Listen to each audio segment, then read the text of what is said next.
નમસ્કાર ખેડૂત મિત્રો, હું અશ્વિન રામાણી એમઆર પ્રોડક્ટ તરફથી ભાવનગર. હવે આજે જીરાના પાકની અંદરના નવા વારંવાર રિઝલ્ટો, એની અંદર આજે એક પાછું ફરી નવું એક રિઝલ્ટ કે શું પ્રશ્ન હતો, શું રિઝલ્ટ છે અને કઈ રીતે એનું સોલ્યુશન મળ્યું એ આપણે ભાઈને જ પૂછવી. પણ સૌથી પહેલાં એમનું નામ, ગામનું નામ, તાલુકો, જિલ્લો.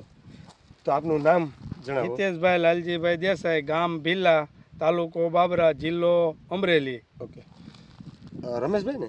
હિતેશભાઈ. હવે આપણે આ જીરાની અંદર પ્રોબ્લેમ શું હતો? મારે સુકારો એટલો આવ્યો હતો પાણી પાયા પછી કે કેરા મીડાતા દાવા, કેરાના કેરા. બરાબર. મતલબ પટ્ટા જ પડતા, મોટા કુંડાળા પડે, કુંડાળા પડતા. આ મોટા કુંડાળા જ પડતા. એટલે માનો કે 60% જેવું, 50 થી 60%. 60% હુકારો હતો, વીવી ગયું હતું. બરાબર. તો એની અંદર તમે શું વસ્તુના પ્રયોગો કરી લીધા હતા અગાઉ? મેં કોઈ દવા એવી નથી ભારેમાં બાકી રાખી. આપણે ડૉક્ટર ઢોલરિયાની કંપનીની દવાઓ મેં છાંટેલી છે, બધી દવાઓ છાંટી. ડૉક્ટર ઢોલરિયાની દવા છાંટતા મારે જીરું એટલું વીવી ગયું છે. એટલે આપણે એ જો કોઈ કંપની યારે કોઈ વિરોધ નથી આપણે, એટલે આપણે નામ લગભગ બોલાવતા નથી. ખેડૂતને તમે કહી કે દવા છાંટી હતી, પણ કહેવાનો મતલબ હું કે તમે કેટલી વાર આમાં સ્પ્રે કર્યા હતા હુકાવાનો ચાલુ થયા પછી? હુકારા પહેલાથી ને મારે એ તો ચાલુ જ હતા, છતાંય જીરું જાતું હતું. પછી હુકારો આવ્યા પછી કેટલા છંટકાવ કર્યા તમે? હુકારો આવ્યા પછી મેં એક છંટકાવ કર્યો ને, એ બાબરાથી લઈને કર્યો હતો. ત્યાર પછી અમને બાબરા યાર્ડમાં ભાઈ મળ્યા, એણે અમને એમ કીધું કે અમારા ગામમાં જે સુખપુરમાં દવા મળે છે ને એનાથી તમારે સુકારો આવી ગયો હોય અને શાકભાજીનો સુકાઈ ગયેલો છોડ હોય એ લીલો થઈ જાય. એટલે અમે એ પછી નામ લીધું એગ્રોનું અને ગામ પૂછ્યું, એટલે સુખપુર ગામ કીધું. કહેવાનો મતલબ એ તમને કેમ આજે કીધું બીજા ખેડૂતે માહિતી આપી કે ભાઈ તાજો 2-4 દિવસની અંદર જે છોડ ઉકાળેલો છે એ જીવતો થાય. વાત સાંભળવા માટે આમ કાંઈક અલગ લાગે, ત્યારે તમને કેવો વિશ્વાસ કેવો આવ્યો હતો? વિશ્વાસ એટલે મેં કીધું તો થતું હોય ને તો મારે એ કરવું છે, કારણ કે મારે જીરું છે જાજુ 16 વીઘા. જે લોકોને ખબર છે મોંઘા ટેકનિકલો મારે છે, સારી ઓલી કે ને ઇન્ટરનેશનલ કંપનીઓના સ્પ્રે મારે છે, 200-250 રૂપિયાના પંપ પડે ખર્ચાના, એવા મારે છે, છતાંય હુકારો અટકાતો નથી. અને એમાં તમને આવું કે ભાઈ હુકાઈ ગયેલું લીલું થઈ જાય છે, અને પહેલા તો આપણને વિશ્વાસ જ ન આવે. કોઈ પણ તમે હોય તો તમને ન, હું હોય તો મને ન આવે, પણ છતાંય આપણે અનુભવ કરવી જ શું કામ કે ભાઈ જોવા માટે આપણે અનુભવ કરવાનો છે. પણ ત્યાર પછી તમને વાત મળી, અનુભવ કર્યો, ત્યાર પછી તમને રિઝલ્ટમાં કેવું? મને રિઝલ્ટ 100% મળ્યું છે. બરાબર. અને બહુ સારું છે. જે છોડના આખા ક્યારા હુકાઈ જતા હતા તમે કહો છો, જો બધું રિકવર થઈ ગયું છે મોટા ભાગનું. રિકવર મળ્યું. અને અમુક જગ્યાએ જે વધારે હુકારાના પ્રશ્ન હતા ત્યાં આવી રીતે નાના ગુંડા રહ્યા છે, પણ એમાંય ફૂટું તો નવી શરૂ ચાલુ થઈ ગઈ છે. એટલે હવે આપણે એ ફૂટું ગ્રોથ થઈ જાય એટલે કમ્પ્લીટ મસ્ત થઈ જાય વ્યવસ્થિત. તો આની અંદર તમે શું વાપર્યું હતું? મતલબ આપણું એક ફંગી સ્ટોપ અને વાયરસ કંટ્રોલ, આ બે પ્રોડક્ટ વાપરી અને કેટલા સ્પ્રે કર્યા? વધારાની વધની આપી હતી ને, ઓલ ક્રોપ પ્લસ આપી હતી. બરાબર. આ બે પ્રોડક્ટ છે, તમે કેટલા છંટકાવ કર્યા? એક કે બે? એક કર્યો છે. એક જ છંટકાવ કર્યો છે. કેટલા દિવસ થયા? આજે 8 દિવસ થયા. હવે એક છંટકાવ કર્યો 8 દિવસ થયા. આજે ખેડૂતોનો મોટામાં મોટો આ પ્રશ્ન છે કે અઘરા ટેકનિકલો મારે છે ને છતાં હુકારો અટકાવી દે છે, પણ કેટલા દિવસ? 3 દિવસ, ચોથા દિવસે પાછો રાઉન્ડ મારવો પડે છે.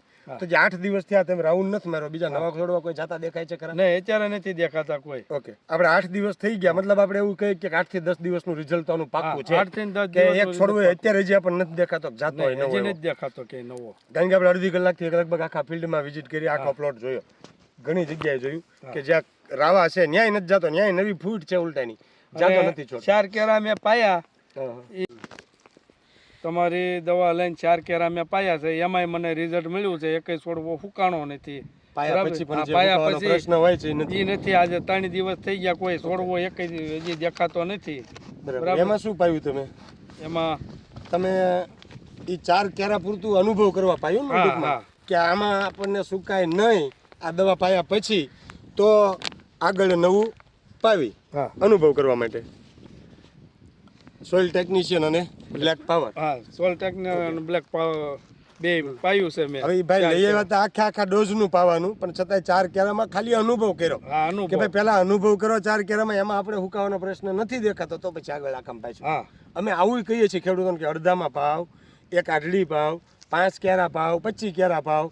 પછી તમને એમ લાગે કે ભાઈ ના પાયા પછી આપણને પ્રશ્ન નથી, તો બધામાં પાઈ દો. હાલે શું છે, આજે ખેડૂતો દિવસે એનું કારણ એ છે ઘણા લોકો એમ કે ભાઈ પવાય નહીં હાજરું પાવો એટલે બધું વયું જાય છે હા બરાબર? અને આગળ એવા પ્રશ્ન બની ગયેલા છે પણ લોકો મને હારે. અત્યારે હાલની તકે હા. કે છે બધા છે. કે નહીં પાતો ને કે વ્યૂઝ આ પણ શું કામ કે આવા પ્રશ્ન આગળ એ લોકોને અનુભવ થઈ ગયેલા છે. આપણે જોઈશ આપણી નજર સામે કે પાયા પછી હુકારાનો પ્રશ્ન વધારે આવે જ છે, કારણ કે ફૂગ ઉપર આવવાની જ છે, ભીનું થાય એટલે પાયા એટલે છોડ ડેમેજ કરવાના જ છે. પણ આ ભેગું પાવાનો ફાયદો જ એ છે કે આ ભેગું પાવાથી પાયા પછી પણ જે હુકારો આવે છે એ નહીં આવે. અને આ બે વસ્તુનો છંટકાવ કરી દેવાનો. અમે શું ભલામણ કરીએ કે ફંગી સ્ટોપ અને વાયરસ કંટ્રોલ આ બેનો છંટકાવ કરી દેવાનો આજે, એના વળતા દિવસે અથવા તો બીજા દિવસે પાણીની હારે બ્લેક પાવર ને સોઇલ ટેકનિશિયન આ બે પાણી હારે પિયતમાં આપી દો. આટલું કરશો એટલે નવો એકે છોડવો હુકાય છે નહીં. કારણ કે આને આપણે પાવી નહીં તો દાણા કેમ બંધાય? મને આ તમારી દવા છાંટીને પછી મને વિશ્વાસ બેઠો કે નહીં જીરામાં દવા આવે. બરાબર.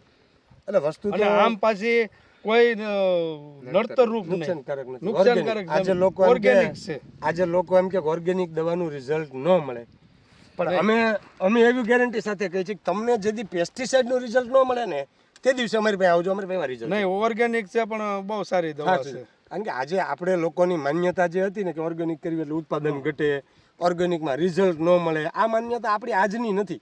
આ વસ્તુ છે 10 વર્ષ પહેલાંની. આજે તમે જોવો ને તો ઓર્ગેનિક પાસે પણ એટલી ટેકનોલોજી છે ને કે પેસ્ટિસાઇડમાં નથી. અને આ બધા વાયરસના રોગો જે છે ને એવા છે, બેક્ટેરિસાઇડ વાયરસ એટલે બેક્ટેરિયલ પ્રોડક્ટ છે, હર્બલ એક્સટ્રેક્ટની પ્રોડક્ટ છે, એની વગેરે આ શક્ય જ નથી. આપણે આ જે રિઝલ્ટ મળ્યું હુકારાનું એ કોઈ ટેકનિકલમાં તમને રિઝલ્ટ ન મળ્યું, આમાં મળ્યું એનું કારણ શું? નહીં આ તો બહુ કે આજે હવેના જે રોગો આવે છે ને એ એવા આવે છે કે નેચરલ પદ્ધતિથી જ કાઢવા પડશે, ઓર્ગેનિકથી જ કાઢવા પડશે, પેસ્ટિસાઇડ કામ નહીં આપે. અને રિઝલ્ટ આપણી સામે છે.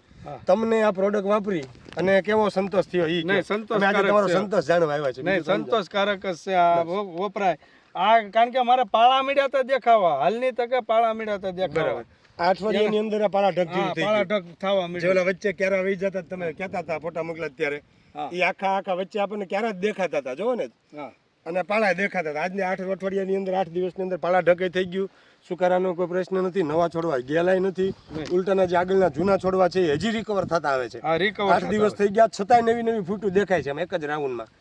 તો 8 થી 10-12 દિવસ સુધી રિઝલ્ટ ચાલે છે. કહેવાનો મતલબ એ જ છે ખેડૂતોને કે સારી વસ્તુ અને રેગ્યુલર વસ્તુ વાપરી શકીએ એવી વસ્તુ પકડો, કે નહીં કે બજારમાંથી ગમે એ વસ્તુ લઈ આવવાની, છાંટી દીધી, ગમે એ વસ્તુ લઈ વાપરી દીધી, એનાથી ખાલી આપણો ખર્ચ વધવાનો છે, ફાયદો કાંઈ થવાનો નથી. એટલે તમે કેમ આજે અખતરો કરો 4 ક્યારા પાયા કે ભાઈ આની અંદર ફાયદો મળે પછી આપણે આખામાં પાવી. અમે એવું નથી કહેતા કે બજારની અમારી દવા લઈ જાવ તો એવી રીતે અનુભવ કરો. અમે તો આમે જ કહીએ જ છીએ ખેડૂતોને કે ભાઈ તમે અડધામાં વાપરો, 1 વીઘામાં વાપરો, અનુભવ કરો ને પછી આગળ વાપરો. ડાયરેક્ટ અનુભવ આજે નહીં આવે કોઈને વિશ્વાસ, કે માર્કેટમાં ન જ નવું આવે છે, રોજ નવી 50 કંપની આવે છે, અને ડાયરેક્ટ પરબરો અનુભવ કોઈ નથી દેવાનો. પણ કહેવાનો મતલબ હું છે આપણે અનુભવ કરેલો હોય છે તો આપણને ખબર પડશે. હા એટલે જરૂરી છે. આજે તમારે કોઈ ખેડૂતોને કાંઈ મેસેજ આપવો હોય તો તમે કહો. નહીં આ વાપરા જેવી દવા છે, બધાને વપરાય આ દવા સારામાં સારી ને આમ સસ્તો રાઉન્ડ થઈ જાય છે. અને દરેક પાકમાં ચાલવાની છે, એવું નથી કે જીરા પૂરતી જ છે. આ જમીનજન્ય તમામ પ્રકારના રોગોમાં કામ આપશે. જમીનજન્ય ફૂગ હોય, કુર્મી હોય, ઉદય હોય, બધાને ચાલે. નહીં એવું નથી કે જીરાને એકના જ માટેની છે. સિંગમાં આપણે સિંગ હશે ત્યારે સિંગમાં વાપરીએ પછી. એટલે દરેક વસ્તુમાં દરેક પ્રોડક્ટ કામ આપવાની છે. રિઝલ્ટ આપણી સામે છે. આપણી યુટ્યુબ ચેનલમાં પણ એટલા રિઝલ્ટ છે, લોકો જોવે છે અને ખ્યાલ જ છે.